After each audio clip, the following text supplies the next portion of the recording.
யாரும் கவலைப்பட தேவையில்ல. கண்டிப்பாக எல்லாருக்கும் உணவு இருக்கு. வ வ வ பியரோ கார்த்தி சார், எல்லாரும் பேசி முடிச்சதுக்கு அப்புறம் தான் சாப்பாட ஓப்பன் பண்ணணும். சரியா? முன்னாடி போற ஆள் நெறையா சாப்பிட்டுருவாங்க. அப்புறம் எனக்கெல்லாம் சோறு இல்லாம போயிருது. ஓகே?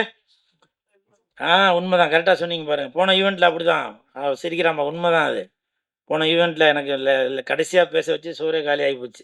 ஸோ அப்படி இந்த ஈவென்ட்ல இந்த சிலம்பம் படத்தோட குழு வந்து வரவங்கள நல்லா வயிறு நெறைய வச்சு அனுப்பணும் அப்படின்னு சொல்லி நெனைக்கிறாங்க.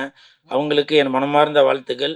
அதே மாரி இந்த படத்தோட கதாநாயகன் அஜித், அதாவது அஜித் சார வச்சு ஹிட் குடுத்த பேரரசு சார் வந்திருக்காங்க. அதனால அஜித், கண்டிப்பாக நீங்க அஜித் சாரோட இடத்துக்கு போறியோ இல்லையோ, அவர் தொட்ட அந்த இடத்த கண்டிப்பா நீ தொட்டுட்டு தான் வருவ. நான் வாழ்த்துறேன் அஜித். அதே மாரி ஹரிஷ், அவருடைய 2வது மகன். அவரு வில்லனா நடிச்சிருக்கதா சொன்னாரு. உங்களுக்கும் என் மனமார்ந்த வாழ்த்துக்கள். ஹரிஷ்னு ஹரிஷ் ஓகே. வாழ்த்துக்கள், வாழ்த்துக்கள், வாழ்த்துக்கள். அப்புறம் கதாநாயகி மௌனிகாவா? மௌனிகா ரெட்டி. அவங்கள பத்தி நான் கண்டிப்பா சொல்லியே ஆவணும். என்கிட்ட பேசம்போது சொன்னாங்க, "நான் உங்கள பார்த்ததே இல்லங்க. உங்க பேர் என்னங்க?" அப்படின்னாங்க. அதனால எனக்கு ரொம்ப சந்தோஷமா இருக்கு. ஏன்னா, இல்ல சும்மா ஏதோ ஒரு பில்டப் பண்றதுக்கு சொல்லாம, அவங்க உண்மைய சொன்னாங்க இல்லையா? ஆனா உண்மையிலேயே அது தெரியுன்றதும் தெரிஞ்சு சொன்னாங்களா? இல்ல தெரியாத மாரி சொன்னாங்களான்னு தெரியல. ஆனா பேசுறதெல்லாம் தமிழ்ல நல்லா தான் பேசுறாங்க. "உண்மையிலேயே எனக்கு தெரியாதாம்மா? அம்மா சத்தியமா?" சரி பரவால்ல, பரவால்ல. இருந்தாலும் நமக்கு கோடிக்கணக்கான ஒரு ரசிகர்ல ஒருத்தங்க ஆமா மிஸ் பண்ணிட்டாங்க. இருந்தாலும் அவங்களுக்கு என் மனமார்ந்த வாழ்த்துக்கள். ஆமா. பரமேஸ்வரி மேடம் வந்திருக்கீங்களா? வந்திருக்கீங்களா? கை காட்டுங்கம்மா. வாழ்த்துக்கள். கொஞ்சம் அப்படியே நான் பேசிட்டே இருக்கேன். கொஞ்சம் முன்னாடி வந்துருங்கம்மா. அப்படியே நம்ம நடந்து முன்னாடி வந்துருங்க. அதாவது ஒரு தகப்பன் வந்து தன்னுடைய மகன வந்து அப்படி படிக்க வைக்கணும், இப்படி படிக்க வைக்கணும். இல்ல இதுல சினிமால தான் ஒரு ஹீரோவாக்கணும் அப்படிலாம் நெனச்சுட்டு இருப்பாங்க. அதையும் தாண்டி அதற்கு பின்னாடி ஒரு ஒரு பக்கபலமாக இருந்து, அது என்ன பேக் போனா இங்கிலீஷ்ல சொல்லுவாங்கல்ல. அப்படி அந்த தாய் தன்னுடைய மகன் ஸ்டேஜ்ல ஏறி ஒரு அந்த சால்வ வாங்கும்போதோ, ஒரு படிச்சு பட்டம் வாங்கும்போதோ, இல்ல இந்த படத்துக்கு அவார்டு வாங்கும்போதோ அவ்வளவு சந்தோஷப்படுவாங்க. அந்த தாய்க்கு என் மனமார்ந்த நன்றிகளையும், வாழ்த்துக்களையும் தெரிவித்துக் கொள்கிறேன். போடுங்க, போடுங்க. மாஸ்டர், நீங்க மாஸ்டர் நிரூபிச்சிட்டீங்களே! இந்த சுத்து சுத்துறீங்களேப்பா! நன்றிம்மா. ஏன்னா, ஒரு ஒரு வீட்லயும் அந்த தாய் குலங்கள் தான் தன்னுடைய கணவரையும், பசங்களையும் கோவமா இருக்கும்போதும் சரி, இல்ல வேற எதுனா சந்தோஷமா இருக்கும்போதும் சரி, அத தட்டி குடுத்து, அப்படி முன்னுக்கு கொண்டு வர்றது அந்த தாய் தான். உங்களுக்கு என் மனமார்ந்த ஈஸ்வரியா? பரமேஸ்வரி 2ஆ? பேரு இல்ல. பரமேஸ்வரி தான். ஈஸ்வரி ஷார்ட்டா கூப்பிடுவேன். மேடம், தவறா எடுத்துக்காதீங்க. எதுக்கும் அவர ஃபாலோ பண்ணுங்க. WhatsAppலாம் செக் பண்ணுங்க அவர. ஈஸ்வரி, பரமேஸ்வரி. Good combination. இவங்களுக்கு என் மனமார்ந்த வாழ்த்துக்களை தெரிவித்துக் கொள்கிறேன். இப்போ நான் பேசும்போது அவ்வளோ சந்தோஷம். எல்லாரும் சிரிச்சு, அவ்வளோ சந்தோஷப்படுறாங்க. அவ்வளோ மக்கள் வந்திருக்கிறாங்க. இந்த இந்த ஸ்டேடியமே ஃபுல்லாகி போச்சு. அநேகமா அடுத்து இந்த படத்தோட வெற்றி விழா வந்து நேரு ஸ்டேடியத்தில தான் நடக்கும்னு நெனைக்கிறேன். அது கூட விஜய் சார் முதலமைச்சராக பதவியேத்த அந்த நேரு ஸ்டேடியத்தில தான் நடக்கும்னு நெனைக்கிறேன். உங்களுக்கு என் மனமார்ந்த வாழ்த்துக்கள் மாஸ்டர்.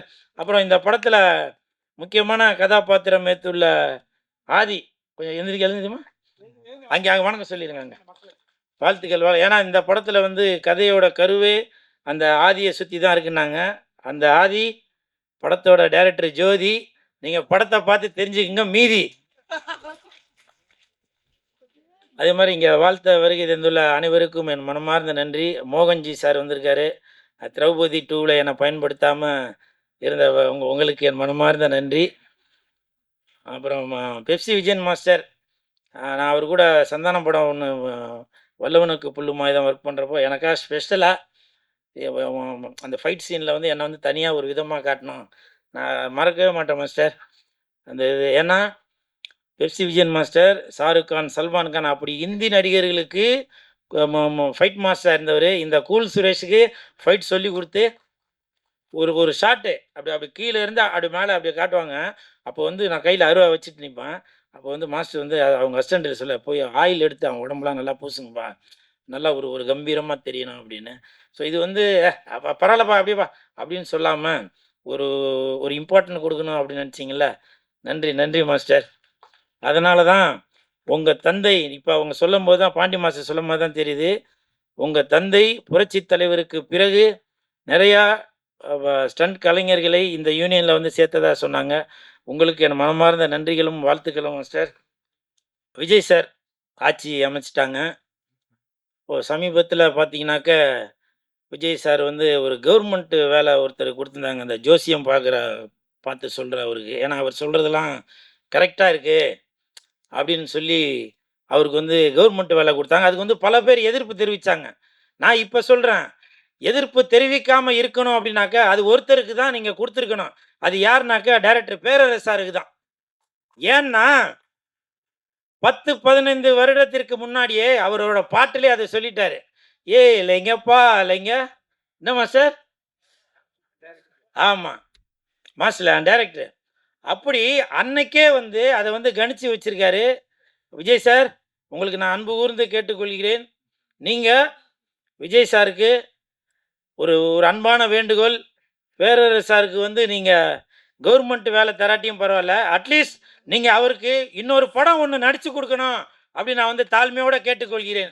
ஏன்னா, அந்த நேரம் சிவகாசியும் சரி, திருப்பாச்சியும் சரி மிகப்பெரிய ஹிட்டு. பட்டி தொட்டி எல்லாம் அடிச்சு தூள் கிளப்புச்சு. அப்படி ஒரு ஒரு ஜனரஞ்சகமான ஒரு மிக முக்கியமான இயக்குனர் அவங்க. அவங்களுக்கு நீங்க ஒரு படம் நடிச்சு குடுக்கணும்னு இந்த கூல் சுரேஷ் தாழ்மையோட கேட்டுக்கொள்கிறேன். அதே மாதிரி இந்த இந்த காஸ்டியூம் இத போட்டுட்டு ஒரு நிகழ்ச்சிக்கு போயிருந்தேன்.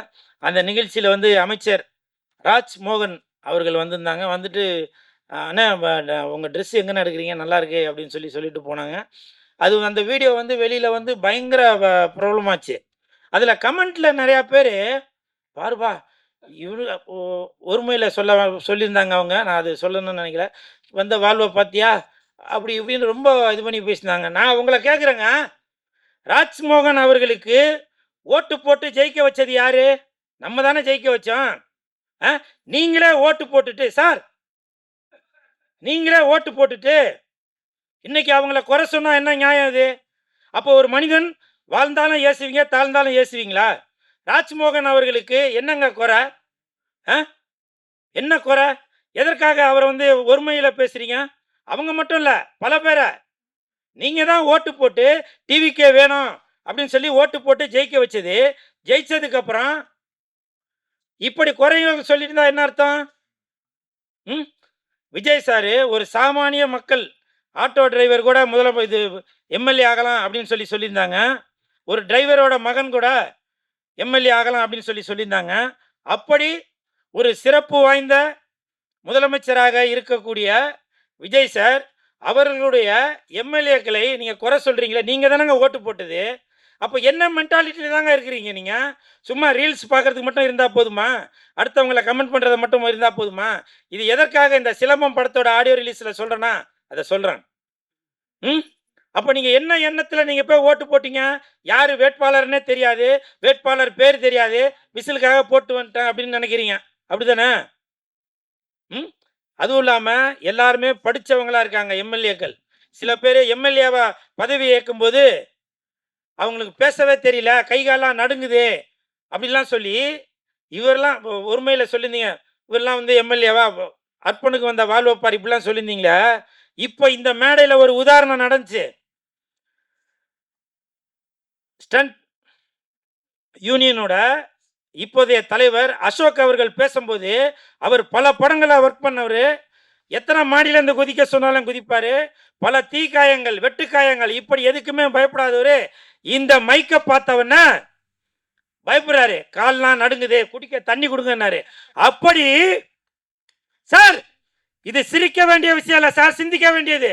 அப்படி பல கேமராக்கள் முன்னாடி பல ஹீரோக்களை பல சாகசங்கள் பண்ண அந்த ஸ்டண்ட் கலைஞருக்கு மைக்க பார்க்கும்போது அவங்களுக்கு ஒரு நடுக்கம் வரும்போது அவங்க யார் எம்எல்ஏக்களை பதவியேற்றவங்க அவங்களோட நிலைமையை யோசிச்சு பாருங்க. அவங்க இதுக்கு முன்னாடி மைக்கில் நின்று பேசினவங்களா? பல கூட்டங்களை பார்த்தவங்களா?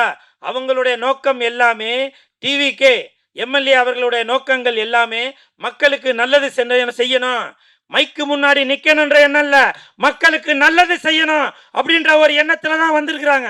அதனால தயவு செய்து உதவி செய்யாட்டியும் உபத்திரம் செய்யாம இருங்க, சரிங்களா? இப்பவும் சொல்றேன், நீங்க தான் ஓட்டு போட்டு ஜெயிக்க வச்சது, புரியுதுங்களா? அதாவது எதா இருந்தாலும் 5 வருடத்திற்கு நம்ம தான் பொறுமையாக இருந்து என்ன நடக்கிறது என்று அதை வெயிட் பண்ணி பார்ப்போம், சரிங்களா? அது அப்புறம் சொல்றேன் சார், நீங்க திசையை மாத்தி விட்டுறாதீங்க. அப்புறம் இன்னைக்கு காலையிலேருந்து ஒரு நியூஸ் சுற்றி வந்துட்டே இருக்கு. அது என்னன்னாக்கா, நடிகர், ஸ்டண்ட் கலைஞர், இந்த ஸ்டேஜில் சொல்கிறதுல நான் இதை கண்டிப்பாக சொல்லி ஆகணும். ஸ்டண்ட் கலைஞர் முத்துக்காளை அவர்களுடைய மனைவி உடல்நிலை சரியில்லாமல் கேஎம்சி ஹாஸ்பிட்டலில் இருக்காங்க. வீடியோலாம் பார்த்துருப்பீங்க.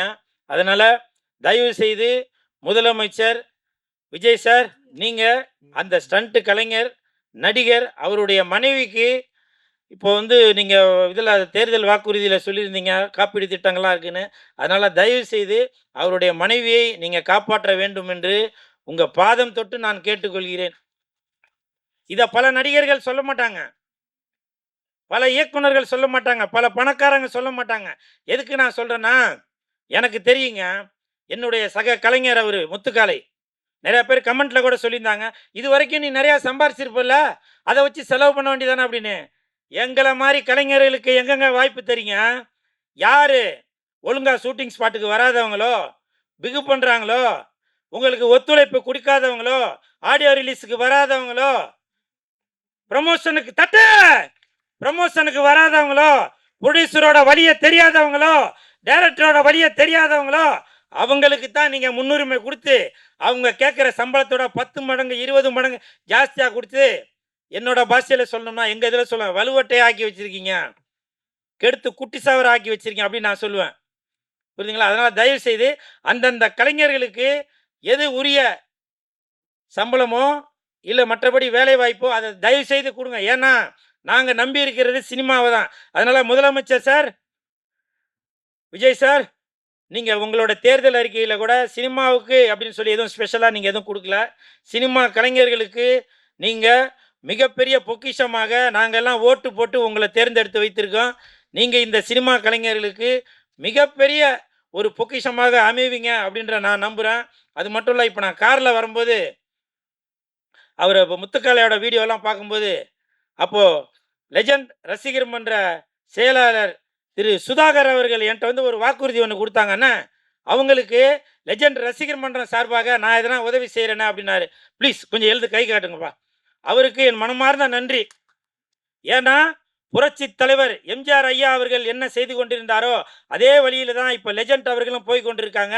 அதை வழிநடத்தி கொண்டிருக்கும் செயலாளர் சுதாகர் அவர்களுக்கு என் மனமார்ந்த நன்றிகளையும் வாழ்த்துக்களையும் தெரிவித்துக் கொள்கிறேன்.